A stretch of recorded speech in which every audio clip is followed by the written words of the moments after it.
নমস্কার বন্ধুরা, কেমন আছো তোমরা সবাই? আশা করি খুব ভালো আছো। আমিও ভালো আছি। তো আজকে আমি করে দেখাবো হচ্ছে একটা নতুন রেসিপি, সেটা হচ্ছে কচু পাতুরি। তো দেখো কচু পাতুরিটা কীভাবে বানাই। তো কচু পাতুরির জন্য প্রথমে আমি কচু নিয়েছি, নারকেল নিয়েছি, আর হচ্ছে পেঁয়াজ, রসুন আর লঙ্কা।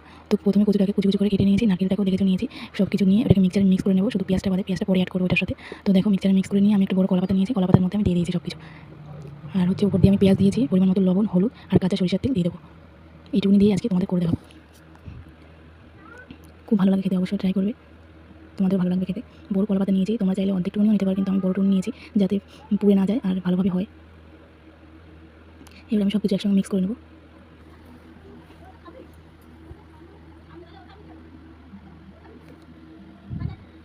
এখানে আমার ভালোভাবে মিক্স করা হয়ে গেছে। এবার আমি কলা পাতার মধ্যে সুন্দর করে করে নিয়েছি, সাজিয়ে নিয়েছি। দেখো একদম মানে পাতার লাস্টের দিক থেকে নেবে, মানে মাঝখানে নেবে না, লাস্টের দিকে নেবে, তাইলে মানে তোমার ফোল্ডটা সুবিধা হবে, ফোল্ডিং করতে সুবিধা হবে। তো দেখো আমি বড় কলা পাতা নিয়েছি, তোমরা চাইলে